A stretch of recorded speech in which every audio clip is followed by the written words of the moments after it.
ಡಿ.ಕೆ. ಶಿವಕುಮಾರ್ ಬಂದ ತಕ್ಷಣ ಕರ್ನಾಟಕದಲ್ಲಿ ಏನ್ ಪ್ರಾರಂಭ ಆಯ್ತು? ರಿಯಲ್ ಎಸ್ಟೇಟ್ ಪ್ರಾರಂಭ ಆಯ್ತು. ಡಿ.ಕೆ. ಶಿವಕುಮಾರ್ ಎಂಟ್ರಿ ಆದ ತಕ್ಷಣ ಕಳೆದ 1 ವರ್ಷದಲ್ಲಿ ಏನು ಸಾಧನೆ? ರಿಯಲ್ ಎಸ್ಟೇಟ್ ಸಾಧನೆ. ಬಂದು 30 ದಿನ ದಾಟ್ತು. ಯಾವ್ದಾದ್ರು ನೀರಾವರಿ ಯೋಜನೆ ಬಂದಿದೆಯಾ? ಯಾವ್ದಾದ್ರು ಹಳ್ಳ ಬಿದ್ದಿರೋ ರಸ್ತೆ ಮುಚ್ಚಿದಾರ? ಯಾರ ರೈತರಿಗೆ ಪರಿಹಾರ ಕೊಟ್ಟಿದಾರ? ಈ ಮನೆಯಾಳ ಕಾಂಗ್ರೆಸ್ ಬಂದ ತಕ್ಷಣ ಬರಗಾಲ ಶುರುವಾಗೋಯ್ತು. ಡಿ.ಕೆ. ಎಂಟ್ರಿ, ಬರಗಾಲ ಗ್ಯಾರಂಟಿ. ಈ ಸರ್ಕಾರ ಇವತ್ತು ಬರಗಾಲ ಅಂತೇಳಿ ರೆವಿನ್ಯೂ ಮಿನಿಸ್ಟ್ರು ಕೇಂದ್ರ ಕೇಳಿದ್ದಾರೆ, ನ್ಯಾಷನಲ್ ಡಿಸಾಸ್ಟರ್ ಘೋಷಣೆ ಮಾಡ್ಬೇಕಂತೆ. ಯಾವುದೋ ಭೂಕಂಪ ಆತೈತಲ್ಲ ಘೋಷಣೆ ಮಾಡ್ತಾರಲ್ಲ ಹಂಗೆ. ಸ್ವಾಮಿ, ನೀವೇ ಇನ್ನ ಏನು ಘೋಷಣೆ ಮಾಡಿಲ್ಲಲ್ಲ ಬರಗಾಲದ ಬಗ್ಗೆ, ನೀವೇ ಏನು ಘೋಷಣೆ ಮಾಡಿಲ್ಲ. ಕೇಂದ್ರ ಸರ್ಕಾರದ ಮೇಲೆ ಗೂಬೆ ಕೂಸುವಂತ ಪ್ರಯತ್ನವನ್ನ ಮಾಡ್ತಾ ಇದ್ದಾರೆ. ಇದು ರೈತ ವಿರೋಧಿ ಸರ್ಕಾರ. ಇವತ್ತು ನಾವು ಬಿಜೆಪಿ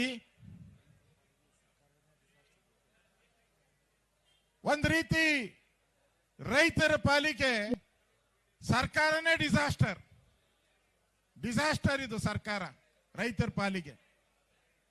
ಇವತ್ತು ನಾವು ಹೋರಾಟ ಮಾಡ್ತಾ ಇರೋದು, ಅಣ್ಣ ಆ ಕಡೆ ಸ್ವಲ್ಪ ಮಾತಾಡ್ತಾ ಇರೋರು ಬರೋರು ದಾರಿ ಬಿಟ್ಬಿಡಿ. ನಾವು ಬಿಡದಿ ರೈತರ ಪರವಾಗಿ ಹೋರಾಟ ಮಾಡ್ತಾ ಇದ್ದೀರಿ. ಹಾಗಂತ ಇಡೀ ಕರ್ನಾಟಕದ ರೈತರ ಪರವಾಗಿ ಹೋರಾಟ ಮಾಡ್ತಾ ಇದ್ದೀರಿ. ನಾವು ಇಲ್ಲಿ ಬಿಜೆಪಿ, ನಾವೆಲ್ಲರೂ ಬಿಜೆಪಿಯ ಕಾರ್ಯಕರ್ತರಿದ್ದೀರಿ. ನಾವೆಲ್ಲರೂ ಈ ಬಿಡದಿ ಪ್ರಾಜೆಕ್ಟ್ ಅಲ್ಲಿ ನಮ್ದು ಯಾವುದನ್ನು ಕೂಡ ಕಿಂಚತ್ತು ಪಾತ್ರ ಇಲ್ಲ. ಇದೆಯಾ ನಮ್ದು?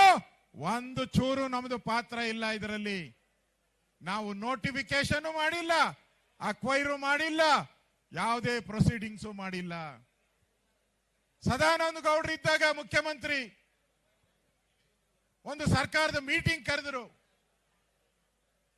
ಕೇಂದ್ರ ಸರ್ಕಾರ ಅಕ್ವಿಜೇಷನ್ಗೆ ಕಾಯ್ದೆಯನ್ನ ಬದಲಾವಣೆ ಮಾಡಿದರೆ, ಅದಕ್ಕೋಸ್ಕರ ಈ ಬಿಡದಿ ಪ್ರಾಜೆಕ್ಟ್ ಮಾಡೋ ಅವಶ್ಯಕತೆ ಇಲ್ಲ ಅಂತ ಹೇಳಿದ್ರು ಸದಾನಂದ ಗೌಡ್ರು.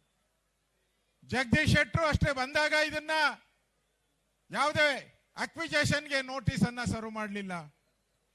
ಯಡಿಯೂರಪ್ಪನವರು ಇದ್ದಾಗ ರೈತರು ಬಂದು ಕೇಳಿದ್ರು, ಈ ಬಿಡದಿ ಪ್ರಾಜೆಕ್ಟ್ ಬೇಡ ಸರ್ ಅಂತ, ನಾ ಮಾಡಲ್ಲ ಅಂತ ಹೇಳಿದ್ರು.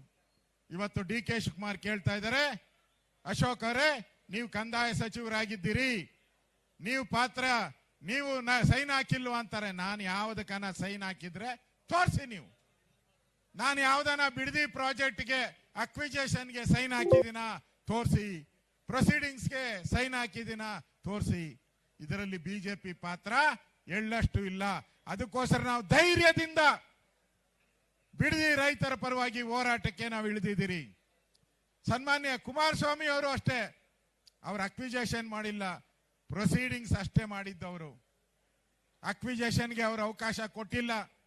ವಿಧಾನಸಭೆಯಲ್ಲಿ ಚರ್ಚೆ ಆದಾಗ ಕುಮಾರಸ್ವಾಮಿ ಅವರು ಹೇಳಿದ್ದಾರೆ, ರೈತರಿಗೆ ವಿರೋಧ ಆದಂತ ಬಿಡದಿ ಪ್ರಾಜೆಕ್ಟ್ ಅನ್ನ ನಾನು ಮಾಡಲ್ಲ ಅಂತ ಅಧಿವೇಶನದಲ್ಲೇ ಘೋಷಣೆ ಮಾಡಿದ್ದಾರೆ.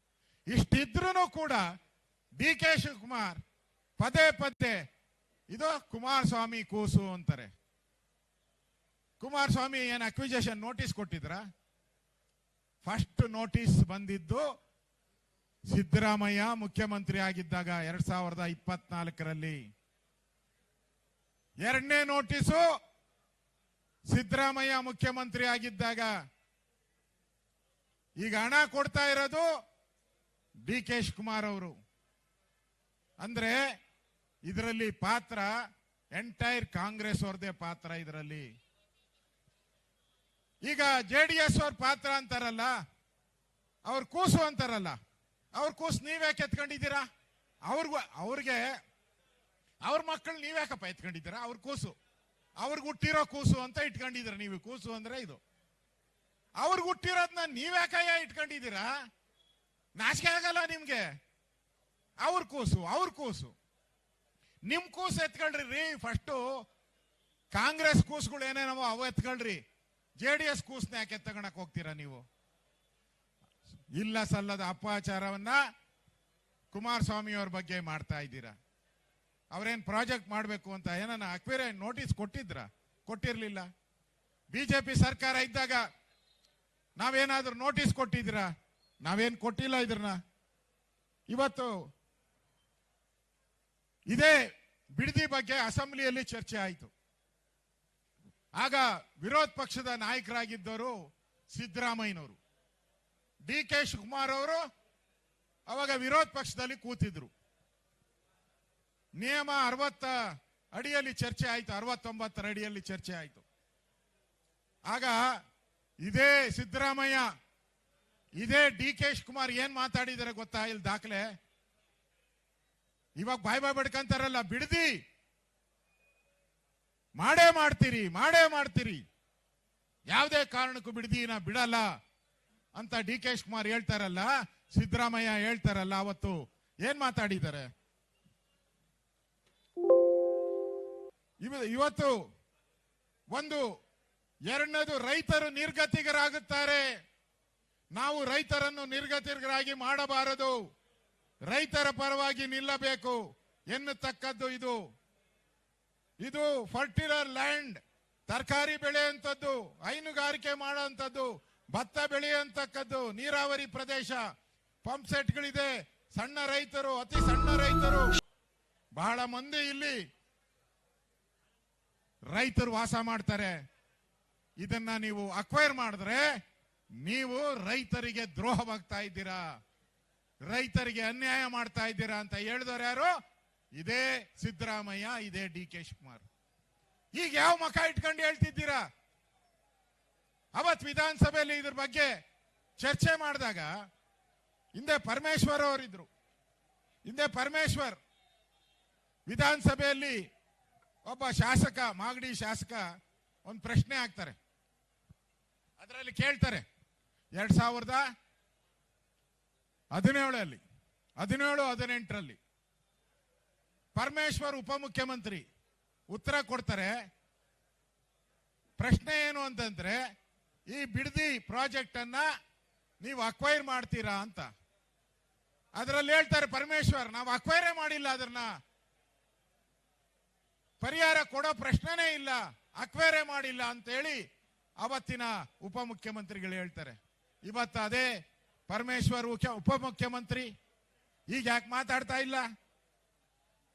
ಇವತ್ತು ರೈತರನ್ನ ಒಕ್ಕಲೆಬ್ಬಿಸ್ತಾರೆ. ನಾನು ಕೂಡ ನಿನ್ನೆ ಅಲ್ಲಿ ಹೋಗಿ ಯಾವ ರೈತರು ಕೇಸ್ಗಳು ಹಾಕಿದ್ರು ಅವ್ರ ಮನೆ ಬಾಗಿಲಿಗೆ ನಾನು ಹೋಗಿದ್ದೆ.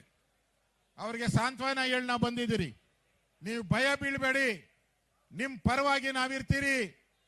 ಯಾವುದೇ ರೈತರನ್ನ ಬಂದು ಅರೆಸ್ಟ್ ಮಾಡಿದ್ರೆ ನಾವು ಕೂಡಲೇ ನಿಮ್ಮ SP ಆಫೀಸ್ಗೆ ಮುತ್ತಿಗೆ ಹಾಕ್ತೀರಿ, ಯಾವುದೇ ಕಾರಣಕ್ಕೂ ಬಿಡಲ್ಲ ಅನ್ನೋ ಮಾತನ್ನು ಕೂಡ ನಾವು ಹೇಳಿದಿರಿ. SP ಬಿಡಬಾರ್ದು ನಾವು. ಇದು ಅವ್ರ ಕೇಸ್ ಏನ್ ಹಾಕಿದ್ದಾರೆ ಗೊತ್ತಾ?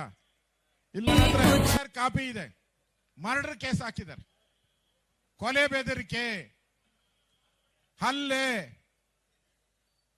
ರೈತರ ಮೇಲೆ ಕೊಲೆ ಬೆದರಿಕೆ. ಇದು ರೈತ ಪರವಾದಂತ ಸರ್ಕಾರನಾ? ಇದು ರೈತ ವಿರೋಧಿ ಸರ್ಕಾರ ಅಲ್ವಾ? ಇವತ್ತು ರೈತರ ಮೇಲೆ ಈ ತರ ಸುಳ್ಳು ಕೇಸನ್ನ ಹಾಕೋ ಮುಖಾಂತರ ಇವತ್ತು ಕಾಂಗ್ರೆಸ್ ಸರ್ಕಾರ ನಾನು ರೈತರ ಪರ ಅಂತ ಹೇಳ್ಕೊಳೋ ಅಧಿಕಾರವನ್ನ ಕಳ್ಕೊಂಡಿದೆ. ಇವತ್ತು ಇದೊಂಥರ ರಿಯಲ್ ಎಸ್ಟೇಟ್ ನೋಡಿ. ಇಲ್ಲಿ ಬೈರ್ಮಂಗಲ ಭೈರವೇಶ್ವರ ಇರುವಂತ ಜಾಗ, ಅಲ್ಲಿ ದೇವಸ್ಥಾನ, ಆದಿಕೇಶವನ ದೇವಸ್ಥಾನ ಇದೆ. ನಾನು ಹೋಗಿದ್ದೆ ನೆನ್ನೆ. ಇಲ್ಲಿ ಈ ರೈತರ ಜಮೀನನ್ನ ರಿಯಲ್ ಎಸ್ಟೇಟ್ ಮಾಡಿ ಬರುವಂತ ಕಾಂಗ್ರೆಸ್ ಎಲೆಕ್ಷನ್ಸ್ ಏನ್ ಬರ್ತೈತೆ, ಉತ್ತರ ಭಾರತದ ಎಲೆಕ್ಷನ್ಸ್ ಏನ್ ಬರ್ತದೆ 3 ರಾಜ್ಯಕ್ಕೆ, ಅದಕ್ಕೆ ದುಡ್ಡು ಕೊಡುವಂತದಕ್ಕೆ ಈ ಪ್ರಾಜೆಕ್ಟ್ ಅನ್ನ ಮಾಡ್ತಾ ಇದ್ದಾರೆ. ಒಂದೊಂದು ಎಕರೆಗೆ 4 ಕೋಟಿ 5 ಕೋಟಿ ಕಮಿಷನ್ ಬರ್ತದೆ ಇದರಲ್ಲಿ.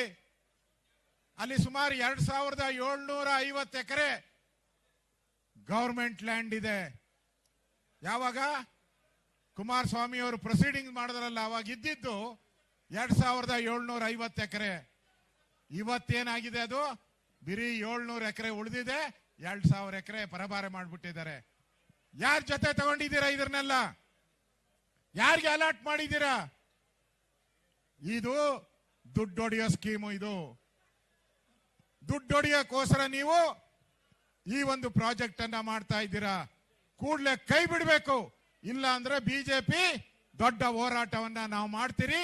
ಇವತ್ತು ಬಿಜೆಪಿ, ನಾವೆಲ್ಲ ಬಿಜೆಪಿಯ ಕಾರ್ಯಕರ್ತರು ರೈತರಿಗೆ ಆ ಬಿಡದಿ ಟೌನ್ಶಿಪ್ ವಿರೋಧವಾಗಿ ನಾವು ಇಷ್ಟೊಂದು ಜನ ಸೇರಿದಿರಿ ಅಂದ್ರೆ ನಮ್ಮ ಹೋರಾಟ ತಾರ್ಕಿಕ ಅಂತ್ಯಕ್ಕೆ ನಾವು ತೆಗೆದುಕೊಂಡು ಹೋಗ್ತೀರಿ. ಮುಂದೆ ಬರುವಂತ ಅಧಿವೇಶನದಲ್ಲಿ ಸನ್ಮಾನ್ಯ BS ಯಡಿಯೂರಪ್ಪನವರು ಬರ್ತಾ ಇದ್ದಾರೆ. ನಿಮ್ಮೆಲ್ಲರ ಪರವಾಗಿ ಅವರಿಗೆ ಸ್ವಾಗತ. ಅಲ್ಲಿ ಮಳೆ ಇತ್ತು ಯಾವುದನ್ನು,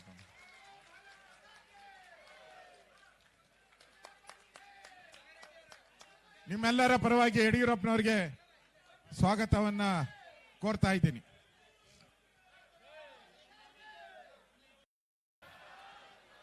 ರೈತ ವಿರೋಧಿ ಸರ್ಕಾರಕ್ಕೆ ರಿಯಲ್ ಎಸ್ಟೇಟ್ DK